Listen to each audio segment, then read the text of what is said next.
이 시간 우리가 주신 하나님의 말씀은 민수기 22장 말씀입니다. 민수기 22장 1절부터 20절까지의 말씀을 우리 함께 읽겠습니다. 민수기 22장 1절부터 20절까지의 말씀입니다. 우리 한 절씩 교독합니다.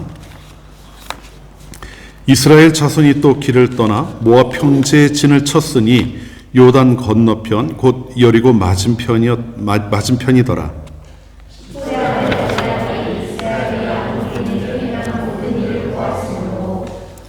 모압이 심히 두려워하였으니 이스라엘 백성이 많음으로 말미암아 모압이 이스라엘 자손 때문에 번민하더라. 미디안 장로들에게 이르되 이제 이 유로와 소여 밭의 풀을 뜯어먹은 것 같이 우리 사방에 있는 것을 다 뜯어먹으리로다 하니 그때 시보의 아들 발람이 모압 왕이었더라. 그가 사신을 부올의 아들 발람의 고향인 강가 브돌에 보내어 발람을 부르게 하여 이르되 보라 한 민족이 애굽에서 나왔는데 그들이 지면에 덮여서 우리 맞은편에 거주하였고 우리 보라 하나님이 청한 은혜에 와서 나를 위하여 이 백성을 저주하라. 내가 꼭 그들을 쳐서 이겨 이 땅에서 몰아내리라. 그대와 복을 비는 자는 복을 받고 저주하는 자는 저주를 받을 줄을 내가 알미라. 모압 장로들과 미디안 장로들이 손에 복채를 가지고 떠나 발람에게 이르러 발락의 말을 그에게 전하며 발람이 그들에게 이르되 이 밤에 여기서 유숙하라. 여호와께서 내게 이르시는 대로 너희에게 대답하리라. 모압 귀족들이 발람에게서 유숙하니라. 하나님이 발람에게 임하여 말씀하시되 너와 함께 있는 이 사람들이 누구냐? 발람이 하나님께 아뢰되 모압 왕 시보의 아들 발람이 그에게 보낸 자들이니이다.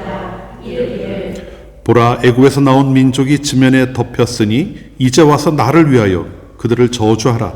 내가 혹 그들을 쳐서 몰아낼 수 있으리라 하나이다. 하나님이 발람에게 이르시되 너는 그들과 함께 가지도 말고 그 백성을 저주하지도 말라. 그들은 복을 받을 자들이니라. 발람이 아침에 일어나서 발락의 귀족들에게 이르되 너희는 너희의 땅으로 돌아가라. 여호와께서 내가 너희와 함께 가기를 허락하지 아니하시느니라. 모압 귀족들이 일어나 발람에게로 가서 전하되 발람이 우리와 함께 오기를 거절하더이다.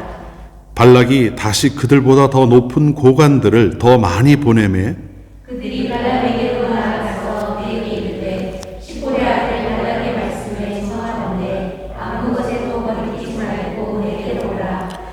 내가 그대를 높여 크게 존귀하게 하고 그대가 내게 말하는 것은 무엇이든지 시행하리니 청하건대 와서 나를 위하여 이 백성을 저주하라 하시더이다. 발람이 발락의 신하들에게 대답하여 이르되 발락이 그 집에 가득한 금을 내게 줄지라도 내가 능히 여호와 내 하나님의 말씀을 어겨 너라고나 더하지 못하겠노라. 그런즉 이제 너희도 이 밤에 여기서 유숙하라. 여호와께서 내게 무슨 말씀을 더하실는지 알아보리라. 밤에 하나님이 발람에게 임하여 이르시되 그 사람들이 너를 불러왔거든 일어나 함께 가라. 그러나 내가 네게 이르는 말만 준행할지니라. 아멘. 우리는 살아가면서요 선택을 해야 되는 그런 상황들을 참 많이 만나게 됩니다. 그리고 어떤 경우에 그런 선택은 내 한평생에 갈 길을 결정하는 그러한 중요한 일이기도 해요. 그래서 신중하게 선택을 하려고 많이 노력을 합니다. 어떻게 결정해야 될까를 고민하는 이런 일들이 많이 있어요. 대부분 또 그렇게 살아가지만 또 특별히 믿는 사람들에게는 이것이 좀 더 신경을 많이 써야 되는 그런 상황들일 수밖에 없는 것 같아요. 왜냐하면 고려할 점이 하나님 알지 못하는 이들보다는 한 가지가 더 있기 때문이죠. 사실 세상을 살아가는 이제 하나님 알지 못하는 사람들은 어떤 결정을 할 때 가장 중요한 요소가 뭘까요? 어떤 게 나한테 유익이 되느냐를 가장 먼저 생각할 겁니다. 손해보는 일은 좀처럼 하려고 하지 않죠. 그런데 하나님의 자녀된 우리들은 하나님의 뜻이 무엇인가를 항상 생각을 하게 됩니다. 그런데 이게 참 쉽지가 않은 것 같아요. 하나님의 뜻대로 우리가 살아가기를 원하는데 하나님의 뜻을 알아가기가 쉽지 않다는 겁니다. 그래서 어떤 분은 이런 이야기도 하셔요. 하나님께서 말씀만 해주시면 내가 그걸 어떤 길이든 나는 가겠는데 말씀을 안 해주십니다. 이런 이야기를 하기도 합니다. 많이 듣는 이야기예요. 사실 그것이 이제 우리들의 고민인 경우가 많죠. 하나님의 뜻을 묻는데 하나님께서 나에게 뭐라고 말씀하시는가, 이게 내가 좀처럼 알지 못하겠다 하는 이런 모호함, 그런 가운데 우리가 종종 놓이게 되기 때문입니다. 오늘 우리가 함께 읽은 이 말씀을 통해서요, 민수기 22장 말씀을 통해서 오늘 저는 그러한 우리의 선택과 관련된 부분에 있어서, 또 우리가 하나님의 뜻을 알아가는 과정에 있어서 우리가 좀 더 마음을 써야 될 것이 무엇인가 하는 것을, 오늘 이스라엘이 가나안으로 가는 도중에 만났던 한 인물이 있어요. 발람이라고 하는 사람인데, 이 사람의 이야기를 통해서 함께 좀 나누어 보려고 합니다. 생각해 보려고 해요.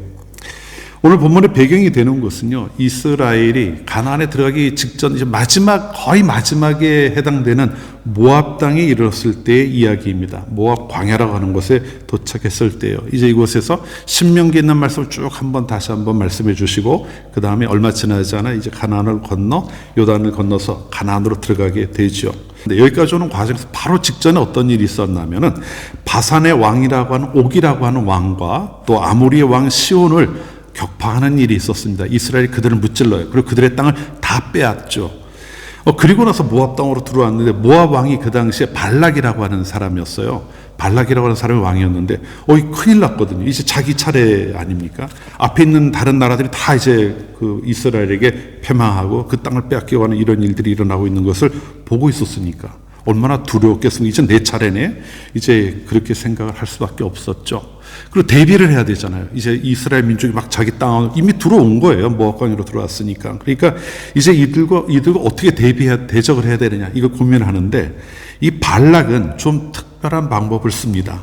보통 군대를 모으거나 원군을 청하거나 하는 이런 일들을 할 텐데, 발락은 그런 방법을 택하지를 않아요. 오늘 본문에 나오는 그 이야기를 보면은, 그가 택한 방법은 브올의 아들 발람을 부르고자 했다, 이렇게 이야기하고 있어요. 이 두 이름이 비슷해요. 하나는 왕은 발락이고 부르려고 했던 사람은 발람입니다. 물론 이제 여기에는 뭐 부올의 아들이라 뭐 이렇게 해서 이제 십볼의 아들 발락 뭐 이런 식으로 해서 누구의 아들이냐를 표현해 주고 있긴 합니다만은, 이 발람은 사실 굉장히 멀리 떨어진 곳에 살던 사람이에요. 오늘 본문 읽다 보면 강가에 있는 부돌이라고 하는 곳이라고 이야기하고 있는데, 이것은 유프라테스 강입니다. 그러니까 가나안에서 멀리 떨어져 있는 곳이에요. 그곳에 있던 발람을 불러오자, 이렇게 이야기했던 거예요. 왜 불러오려고 했을까요? 이 발람이라는 사람의 하던 일이 좀 특별해요. 오늘 본문엔 그 얘기가 나오지 않습니다. 여호수아 13장을 보면은 이 발람을 가리켜서 점술가다, 이렇게 이야기를 하고 있어요. 이 점술가가 뭘까요? 우리말로 하면 뭐 점치는 사람 이렇게 이야기할 수 있지만, 사실 이 고대 사회의 이 점술가는 좀 특별한 역할을 감당하는 사람이었습니다. 신과 통하는 사람이었어요. 제사장 뭐 이런 말로 이제 쓰기도 하죠. 그래서 신에게 신탁을 듣기도 하고 신에게 어떤 뜻을 아뢰기도 하고 하는 뭐 이런 역할을 하던 사람이에요. 근데 발람이라고 하는 이 사람은 아마도 뭔가 좀 신통한 사람이 아니었나 싶어요. 뭔가 좀 재주가 있거나 아니면 뭐 그가 하는 일들이 좀 잘 되거나 하는 이런 사람이 아니었나 싶어요. 왜냐하면 그 이름이 아주 멀리까지 전해진 거거든요. 아까 제가 말씀드렸죠. 유프라테스 강까지 간다고. 그 먼 거리에 이름이 전해질 정도였다고 한다면은, 그가 어느 정도 유명세를 타던 좀 능력이 있다고 하는 이런 점술가가 아니었나 싶습니다. 발락의 입장에서는, 우리가 군사력은 도무지 이스라엘이 이길 수 없다. 왜? 하나님 그들과 함께 하시는 걸 알고 있어요. 이들도, 가나안 사람들도 알고 있습니다. 근데 하나님이 만나는 데마다 다 격파를 해버리시니까 군사적으로는 더 이상 승산이 없다고 생각을 했던 거예요. 그래서 점술가를 불러다가 이스라엘을 저주하게 하자. 영적인 싸움으로 가는 거예요. 군사적인 충돌이 아닌 영적인 싸움을 해보자는 이쪽으로 이제 방향을 정한 겁니다. 점술가로 불러오려니까 어떻게 해야 돼요? 복채를 줘야 되잖아요. 그럼 본문을 보면은 모압의 장로들과 미디안의 장로들을 모아서 그들을 사신으로 삼아 복채를 들려 보냈다 이야기를 합니다. 아마 두둑하게 보냈을 거예요. 그런데 하나님께서 이제 먼저 이렇게 그들의 발람에게 먼저 나타나셔요. 먼저 나타나셔서 발람에게 말씀을 하시죠. 뭐라고 말씀하시냐면, 그들과 함께 가지도 말고 이스라엘을 저주하지도 말라. 이스라엘은 내가 복준 민족이다. 이런 이야기를 미리 해놓으셨단 말이에요. 발람이 그 전에 하나님 알고 계셨는지에 대해서는 알 수가 없습니다. 그런데 어쨌든 하나님이 권능으로 나타나셔서 말씀하시니까 어쨌든 신을 나름대로 통한다고 했던 사람이니 거기 하나님에게 완전히 이제 압도당한 것 같아요. 그래 아무 말을 하지 못합니다. 그래 처음 이제 그 사신들이 왔을 때 같이 가자 이런 이야기를 할 때요. 발람은 분명히 알고 있었어요. 하나님 뭘 원하시는지를. 그래서 그 말씀대로 따릅니다. 그래서 어떻게 이야기하는지 한번 보세요. 오늘 본문 13절 말씀인데요. 13절을 보죠. 모압의 사신들이 와서 우리 같이 갑시다 이야기할 때 발람이 대답하는 내용입니다. 읽어볼까요? 발람이 아침에 일어나서 발록의 귀족들에게 이르되 너희는 너희의 땅으로 돌아가라. 여호와께서 내가 너희와 함께 가기를 허락하지 아니하시느니라. 이렇게 이야기를 합니다. 분명하죠 대답이요. 알고 있으니 그대로 대답을 한 거예요. 하나님 원치 않으셔. 나는 갈 수 없어. 너희들끼리 가. 이렇게 이야기합니다. 발락의 사신들이 이제 허탕을 치고 돌아간 거 아니에요? 돌아와서 이제 왕에게 이야기하겠죠. 오려고 하지 않습니다. 이야기하니까 발락은 급한 거예요. 자기가 생각할 수 있는 유일한 방법이 그건데 발람이 안 오겠다고 하니까 어떻게 합니까? 또 다시 아까 먼저 보냈던 이들보다 더 많은 고관 대작들을 보내는 거죠. 그래 그들에게 아마 그럼 훨씬 더 많은 이제 또 복채를 보내지 않았겠어요? 재물을 잔뜩 보냈겠죠. 그것만이 아니에요. 오늘 그 17절에 보면은 발락이 한 말을 전하는 걸 보면은 발람을 높여 존귀하게 하겠다. 네가 원하는 데가 다 들어주겠다. 이런 약속까지도 들려줍니다. 발락이 귀가 솔깃해질 만한 이러한 제안이었던 거예요. 그러니까 이번엔 뭐라고 발람이 대답할까요? 발람이 대답할 건 분명하죠. 하나님께서 말씀하셨고 이미 한번 이야기한 바가 있는 내용이니까 그거 다른 생각을 할 이유가 없잖아요. 이제 그 얘기를 또 하면 되는 거예요. 뭐라고 이야기하는지 한번 볼까요? 18절 말씀입니다. 한번 보겠습니다. 18절 읽어볼까요? 발람이 발락의 신하들에게 대답하여 이르되 발락이 그 집에 가득한 은금을 내게 줄지라도 내가 능히 여호와 내 하나님의 말씀을 어겨 덜하거나 더하지 못하겠노라. 처음처럼 단호한 대답을 했어요. 처음 대답과 별 차이가 없죠. 여기까지는요. 자, 하나님께서 원치 않으셔. 그러니까 네가 나한테 은금을 내 집에 가득 채워준다 하더라도 나는 하나님이 나에게 말씀하신 것에 조금 더 더할 수도 없고 덜할 수도 없어. 이야기를 했단 말이에요. 하나님이 들려주신 말씀을 그대로 한 거예요. 그런데 이야기가 여기서 끝나지 않습니다. 여기서 만약에 끝났다면은 어쩌면 발람의 이야기는 성경에 실리지 않았을지도 몰라요. 그런데 그가 한마디를 더 해요. 자, 발락의 마음속에 뭔가 다른 생각이 있었던 것 같은 느낌이 드는 그러한 대답을 뒤에 붙입니다. 19절을 한번 볼까요? 19절을 읽어보죠. 이건 18절과 이어지는 내용입니다. 자, 뭐라고 하는지 읽어봅시다. 그런즉 이제 너희도 이 밤에 여기서 유숙하라. 여호와께서 내게 무슨 말씀을 더하실는지 알아보리라. 그럼 이게 무슨 이야기일까요? 딴 생각이 있는 거죠. 그죠? 하나님 말씀을 했어요. 이거 분명히 하나님 말씀이 이렇습니다라고 명확하게 이야기를 했어요. 사실 하나님께서 발람에게 들려주신 이야기가 어려운 이야기가 아니잖아요. 그들과 함께 가지도 말고 이스라엘 저주하지도 말라. 내가 그들을 복주었다. 이렇게 말씀하신 거니까 여기에 다른 이야기를 붙일 것이 사실 없어요. 그런데 발람이 하는 말은 내가 하나님께 다시 한번 무슨 말씀을 하실는지 무슨 말씀을 더 하실 것인지 알아보겠다. 이렇게 이야기를 하고 있는 겁니다. 자, 뭘 알아보고 싶었던 걸까요? 하나님이 가지 말라고 하는 얘기를 다시 확인하고 싶었던 걸까요? 아마 그건 아니었을 겁니다. 뭔가 다른 생각이 있었던 거예요. 그건 아마도 하나님이 가지 말라고 먼저 말씀하셨는데 혹시 가라고 하시진 않을까? 다시 물어보면 여러분 부모님께 뭔가 말씀을 드리고 뭔가 내가 원하는 거 말씀드렸을 때 안 돼! 라고 말씀하시면은 한 번에 딱 깨끗하게 접고 돌아서는 분들도 있어요. 그러나 어떻습니까? 적지 않은 경우 또 물어보죠. 왜 물어볼까요? 들어달라는 얘기예요. 결국 내 뜻대로 해주세요. 이 얘기를 하는 거 아닙니까? 오늘 여기 이 발람도 마찬가지예요. 하나님이 뭐라고 말씀하셨는지 잘 알아요. 그리고 그대로 해왔어요. 지금까지 2번이나 이야기했습니다. 근데 두 번째는 다른 이야기를 붙이는 거예요.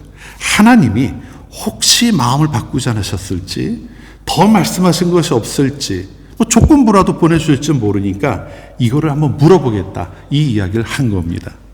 여러분, 어떤 게 진짜 발람의 마음이었을까요? 하나님 말씀대로 안 돼, 나는 못 가. 이게 발람의 뜻이었을까요? 아니면은 한번 물어보고 어떻게든 한번 가보겠다고 하는 그 마음이 발람의 마음이었을까요? 우리 살아봐서 다 알잖아요. 그죠? 두 번째 마음이 발람의 마음이었을 거예요. 야, 하나님께 어떻게든 해서 내가 한번 가보면은 좋겠다. 왜요? 그게 눈앞에 있는 게 너무 많아요. 두둑한 복채를 가지고 온 겁니다. 그리고 자기가 원하는 거 다 들어주겠대요. 이거는 뭐 요즘으로 흔히 얘기하는 백지수표 아니에요. 그냥 원하는 대로 해주겠다고 하는 거니까요. 이걸 뿌리치긴 좀 쉽지 않았던 겁니다.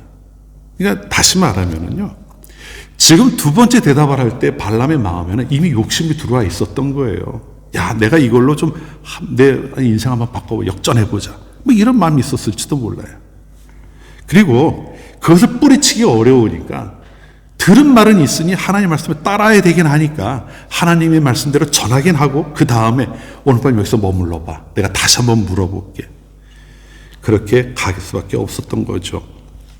사실 하나님의 뜻을 따라 살아가야 한다고 고민하는 성도님들과 이야기를 나누다 보면은요, 고민은 해요. 하나님 이걸 원하시는지 이걸 원하시는지 잘 모르겠습니다. 참 어떻게 될지 고민이 된다. 이런 이야기를 해요. 그런데 이야기를 깊이 나누다 보면은 어떤 걸 해야 되는지 알아요. 대부분 알고 있습니다. 본인이 답을 가지고 있어요. 하나님께서 원하시는 것이 무엇인지도 알고 있고 내가 원하는 것이 무엇인지도 알고 있어요. 그런데 이게 충돌을 일으키는 경우가 많은 거예요. 그래 고민이 되는 거죠. 하나님의 뜻대로 가려고 하니까 뭔가 좀 그게 자기 마음에 맞지 않는 이런 상황들이 만들어지는 거예요. 사실 하나님의 뜻을 알기 때문에 우리가 정말 하나님 뜻대로 살겠습니다라고 결단을 했다면 그대로 가면 돼요. 그런데 가질 못하고 자꾸 주저하는 거죠. 고민하는 거죠. 마치 오늘 본문에 나왔던 발람이 내가 하나님의 말씀 이렇게 하셨어. 그렇지만 하룻밤만 더 머물러 봐. 내가 물어볼게. 이 이야기하는 것과 크게 다르지 않다는 겁니다. 그대로 하기는 뭔가 좀 마음이 불편한 거예요.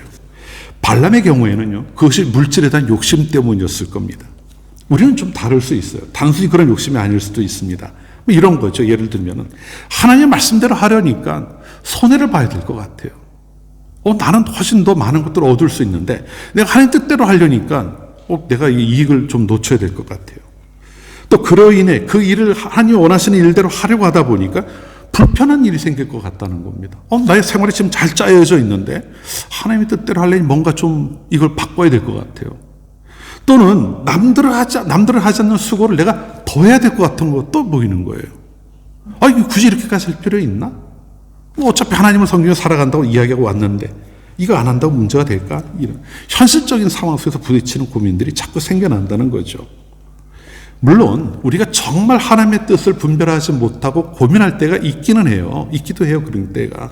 아무리 물어도 하나님 응답하지 않으신다. 이렇게 고민하고 또 그것 때문에 힘들어하는 이런 경우들도 있기는 합니다. 하지만 사실 적지 않은 경우는요, 우리가 하나님의 뜻을 몰라서 고민하지 않아요. 알고 있기 때문에 고민할 때가 사실은 더 많은 것 같아요. 여러분 한번 생각해 보십시오. 여러분이 지금 혹시 하나님 앞에 기도하면서 내가 하나님의 뜻을 구하고 하나님의 응답을 구하는 그런 기도를 간절히 하고 있는데 근데 그것이 좀처럼 내가 응답을 받지 못한다고 생각하면서 그것 때문에 내가 힘든 시간을 보내고 있다고 한다면은 한번 깊이 생각해 보십시오. 내가 왜 이 상황에서 이렇게 고민을 하고 있을까 하는 걸 말이에요. 정말 하나님의 뜻을 몰라서일까? 내가 정말 이 상황에서 하나님의 뜻을 무엇인지 몰라서 그 모호함 속에 있는 것일까? 아니면 하나님 뭘로 말씀하시는지는 아는데 내가 그것을 선뜻 받아들이려고 하니까 내가 손해볼 것 같은 아니면 또는 내 마음에 원하는 것이 아닌 것 같은 그런 일들을 해야 되는 상황에 만날 것 같아서 하나님 앞에서 하나님 한 번 더 말씀해 주십시오. 이렇게 얘기하고 있는 것은 아닌지를 말입니다. 우리가 사실 질문하는 하나님 한 번 더 말씀해 주십시오. 하나님 뜻이 정말 뭔지 모르겠습니다라고 이야기하는 그 많은 경우가 만일 발람이 하는 것 같은 이런 경우라고 한다면 우리는 그걸 바꿔나가야 되지 않겠습니까?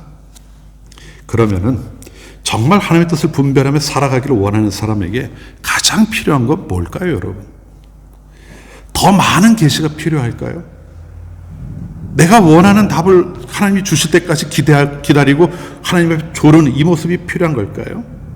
사실 그게 아니에요. 우리에게 정말 필요한 것은요, 자기 자신에 대한 정직함이 아닐까 싶어요. 자기 자신에 대해서. 내가 정말 하나님의 뜻대로 살기를 구하고 있는가를 질문해 볼 수 있어야 된다는 겁니다. 아니면 내가 원하는 답을 얻기까지 내가 고집을 부리고 있는 것은 아닌지를 돌아볼 수 있어야 한다는 것이죠. 사실 발람의 이야기를 언뜻 보면은요, 그는 하나님 앞에서 정말 겸손하게 행했던 사람처럼 보이기도 해요.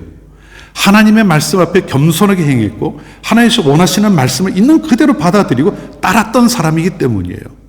여러분 보십시오. 하나님이 그에게 나타나서 말씀하셨어요. 그와 함께 가지도 말고 저주하지도 말라. 하나님 말씀하신 거예요. 근데 그 얘기를 딱 들었단 말이에요. 그리고 그대로 행했어요. 2번이나 행했습니다. 물론 두 번째 뒤에 뭔가 조금 붙이기는 했지만 적어도 그의 겉으로 보이는 모습은 하나님이 원하시는 대로 행하는 모습을 보여줬다는 거예요. 나중에 뒤에 가서는요, 발락이 그 모압의 왕 발락이 발람을 불러놓고 네가 여기서 저 이스라엘 민족을 보고 저주하라고 얘기하는데 저주하지 않아요. 하나님이 그에게 들려주시는 말씀대로 오히려 축복을 합니다. 그러니까 발락이 화딱지가 나는 거예요. 내가 기껏 돈 주고 불러왔는데 너는 저들을 저주하랬더니 축복하느냐 이러면서 몇 번이나 자리를 옮기는데 발람은 거기 아랑곳하지 않고 계속 축복을 합니다. 나중엔 자기가 막 축복을 해버려요. 이런 것들 보면은 야, 발람이 정말 하나님의 뜻대로 살던 사람이 아닐까라는 하나님의 경건한 사람의 삶의 모습을 가진 거 아닌가라는 이런 생각을 할 만한 여지가 있다는 말이에요. 그런데 이상한 점은요, 성경은 어디를 봐도 발람에서 그와 같은 이야기를 하지 않습니다. 발람의 얘기가 성경에 참 많이 언급이 돼요. 다른 유명한 위인들만큼이나 언급되는 것 같아요. 그런데 여러분, 어디에서도요, 발람을 그렇게 묘사하지 않아요. 하나님 앞에 뭐 경건한 자라든가 하면 순종 이런 식으로 언급하지 않습니다. 뭐라고 언급을 할까요?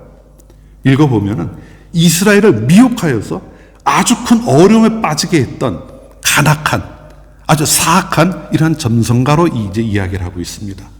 왜 그럴까요? 심지어 그런 나중에 이스라엘이 가나안 정복 전쟁을 벌일 때, 모압과의 전쟁을 벌일 때 이스라엘 칼날이 죽기까지 해요. 비극적인 최후를 맞죠. 여러분, 왜 성경이 그에 대해서 그렇게 가혹한 평가를 할까요? 그건 다른 이유가 아니에요. 그가 겉으로 보이는 모습은 하나님의 말씀을 전하는 것 같은 모습을 보여줬어요. 하지만 그의 내심, 그가 행하는 데 있어서 동기가 되고 그 움직여가는데 이유가 되었던 것들은 철저히 자기의 욕심을 따라갔던 겁니다. 나중에는요, 이스라엘 민족을 싹 꼬셔가지고 이스라엘 민족이 우상을 숭배하는 데까지 나가게 만들고 조금 지나면 이제 읽을 내용입니다. 이러한 일들을 벌인 게 발람이에요. 이야기하는 건 다른 게 아닙니다. 그가 하나님의 뜻을 따라가는 것처럼 보였지만, 그리고 경건하게 행하는 것처럼 보였지만 결국은 자기 욕심을 따라 살아가지 않았습니까? 이 모습이 오늘 그리스도인들 중에서도 나타날 수 있다는 걸 우리가 생각해야 한다는 거예요. 겉으로 이야기할 때는 하나님의 뜻을 다 내세워요. 하나님의 뜻대로 살아가겠다는 이야기를 늘 합니다. 하지만 정작 살아가는 삶의 모습 속에서는 자신의 욕심이 그 자리를 채울 때가 있다는 거예요. 내가 원하는 대로 살아가면서 하나님의 뜻을 앞에 이렇게 명함처럼 내세우는 거죠.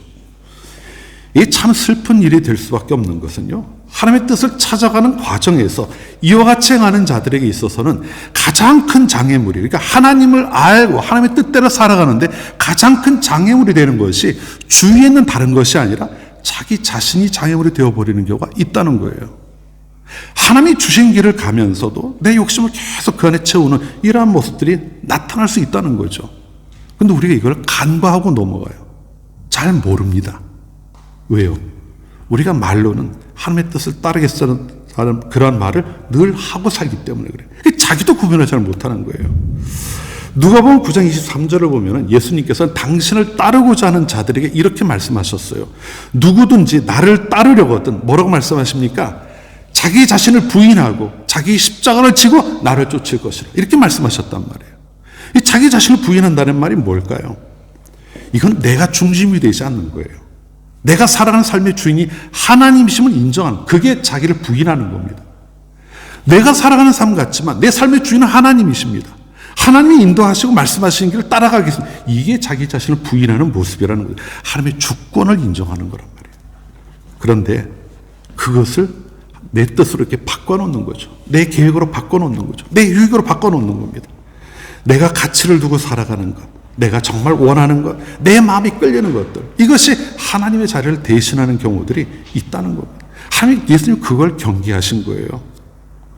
예수님만 이런 말씀을 하신 게 아니에요. 이것은, 이러한 모습은요, 사실 내 안에서 그러한 움직임이나 그런 모습이 나타나는 걸 경계하라고 하는 것은 교회 전통에 아주 중요하게 남아있는 부분이 있습니다. 종교개혁 이후 청교도들의 전통을 보면은요, 이들은 하나님의 뜻을 찾는 데 있어서 가장 큰 적으로 몇 가지를 언급하는데 그 중에 자기애, 자기 유익, 자기 기만을 꼽고 있어요. 무슨 이야기일까요? 우리가 하나님의 뜻을 알아가는데 가장 방해가 되는 것이 자기 자신을 향한 마음이라는 거예요. 나에게 유익이 되는 걸 버리지 못하겠다. 때로는 자기를 속이는 모습까지 나타난다는 거죠.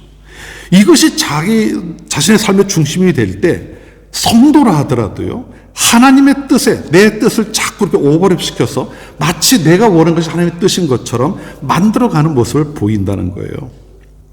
그렇기 때문에 청교도들의 전통 속에서 이런 이야기를 합니다. 내가 이것을 원하는 이유가 무엇인가를 계속해서 질문해 나가라고 이야기하고 있어요. 정말 하나님이 원해서 하는 건가? 하나님 나에게 기대하고 바라시는 것이 이것임을 내가 알기 때문에 하는 건가? 아니면 내 욕심을 따라가는 건 아닌가? 발람처럼 말입니다. 그렇습니다. 결국 성도가 하나님의 뜻을 따라 살지 못하는 아주 중요한 이유 중 하나는요, 하나님께서 말씀하시지 않았기 때문이 아니에요. 대부분 알고 있어요. 하나님께서 무엇을 원하시는지 말이죠.